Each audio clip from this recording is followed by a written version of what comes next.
तो बच्चों, इस वीडियो में अभी हम लाभ और हानि से संबंधित कुछ महत्वपूर्ण प्रश्नों को देखने जा रहे हैं।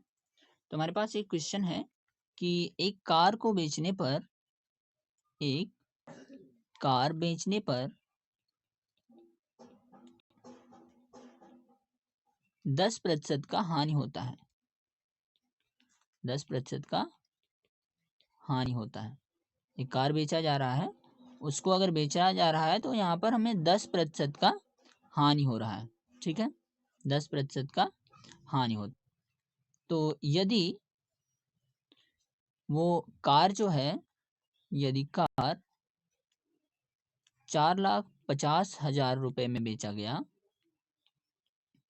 यदि कार 4,50,000 रुपये में बेचा गया,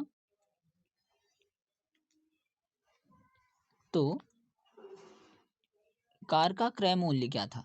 तो क्रय मूल्य ज्ञात करो। ठीक है,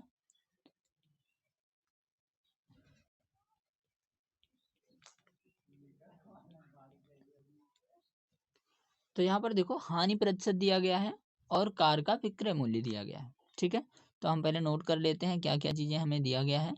हानि प्रतिशत दिया गया है जो कि है 10%, और हमें दिया गया है कार का विक्रय मूल्य। ठीक है, तो हम विक्रय मूल्य भी लिख लेते हैं। विक्रय मूल्य बराबर दिया गया है 4,50,000। ठीक है, अब देखो हमें ज्ञात करना है क्रय मूल्य। ठीक है, तो क्रय मूल्य का हमारे पास फार्मूला होता है। क्या फार्मूला होता है? ये होता है विक्रय मूल्य गुणे 100 बटा में होता है 100 माइनस हानि प्रतिशत। ठीक है, और ये होता है ब्रैकेट में, है ना। अब इसी फार्मूले पर हम सबके वैल्यू को रख देते हैं। विक्रय मूल्य कितना है? 4,50,000। ठीक है, और उसके बाद में गुणे 100 है, और नीचे हो जाएगा 100 माइनस हानि प्रतिशत। हानि प्रतिशत कितना है?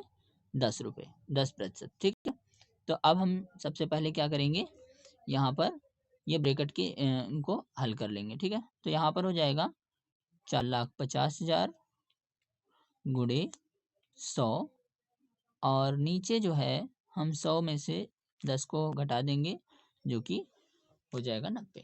ठीक है, अब देखो ये जीरो जो है ऊपर के एक जीरो से कट जाएगा, और 9 से हम 45 को हम काट देंगे। ये हो जाएगा 9×5=45, और इसके पीछे 4 जीरो है तो हम सभी जीरो को काट के इसके पीछे लिख सकते हैं। ठीक है, तो ये हो गया 50,000। अब देखो यहाँ पर ये हो गया 50,000 गुणे, और ये हो गया 10। ठीक है, अब दोनों को हम गुणा करा देते हैं, तो ये हो जाएगा 5,00,000 रुपए। ठीक है, इस तरीके से ये 5,00,000 रुपए क्या हो गया, इसका क्रय मूल्य, यानी मतलब जो कार था उसका क्रय मूल्य जो है, कार का क्रय मूल्य जो है वो 5,00,000 रुपए था। ठीक है, जो कि हमें पता करना था। तो ये हो जाएगा हमारा आंसर। ठीक है, तो अभी हम क्या कर रहे थे कि एक ही वस्तु को खरीद कर उसको बेच रहे थे, और उसके बारे में हम लाभ और हानि के बारे में डिस्कस कर रहे थे। ठीक है, तो अब क्या करना है, हमें कई वस्तुओं को हम खरीद कर उसके बाद उसको बेचेंगे, और उसके बाद उसका लाभ और हानि निकालेंगे। ठीक है, तो यहाँ पर हमारे पास एक क्वेश्चन है कि यदि 30 रुपए प्रति दर्जन से पेंसिल खरीदी जा रही है। ठीक है, 30 रुपए प्रति दर्जन से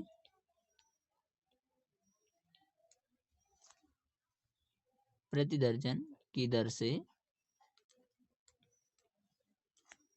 पेंसिल बेचने पर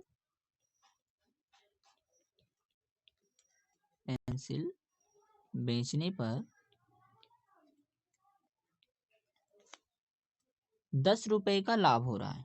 ठीक है, यानी मतलब एक दर्जन पेंसिल को अगर 30 रुपए में बेचा जा रहा है तो 10 रुपए का लाभ हो रहा है। ठीक है,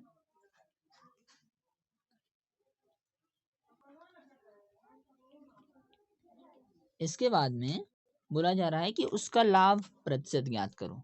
ठीक है, तो लाभ प्रतिशत ज्ञात करो।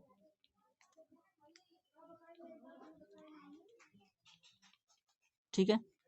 तो यहाँ पर देखो हमें 1 दर्जन पेंसिल का जो विक्रय मूल्य है बेचने पर, है ना, 30 रुपए प्रति दर्जन, यानी मतलब प्रति का मतलब होता है एक, यानी मतलब 30 रुपए के 1 दर्जन को पेंसिल को जब हम बेच रहे हैं तो हमें 10 रुपए का लाभ हो रहा है। यानी मतलब 1 दर्जन पेंसिल को जब हम बेचते हैं तो विक्रय मूल्य जो है वो 30 रुपए है।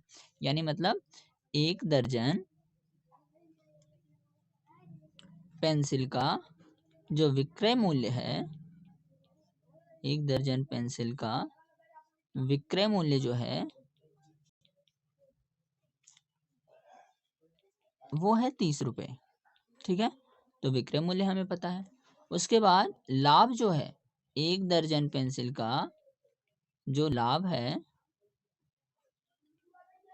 वो कितना है। 1 दर्जन पेंसिल बेच रहे हैं तो हमको कुछ लाभ मिल रहा है, और वो लाभ मिल रहा है 10 रुपए।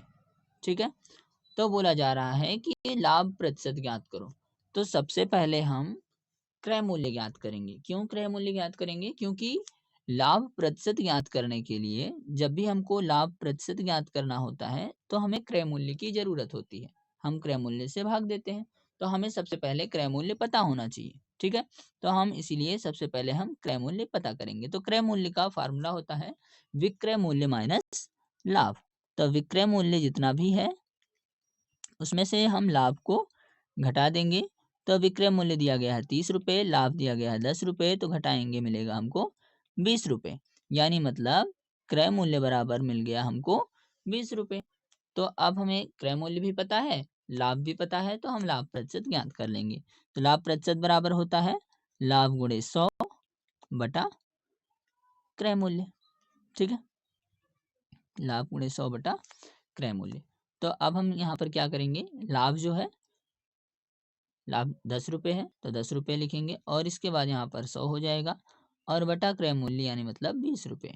तो ये हो जाएगा 1000 बटा 20, और ये 0 0 कैंसिल हो जाएगा, और ये 2 से 100 कटेगा तो ये हो जाएगा 50। ठीक है, यानी मतलब लाभ प्रतिशत कितना हो गया, 50%। ठीक है, तो ये हो जाएगा लाभ प्रतिशत बराबर 50%। ठीक है, तो इस तरीके से हमारा आंसर जो है वो मिल गया, लाभ प्रतिशत बराबर 50%। ठीक है।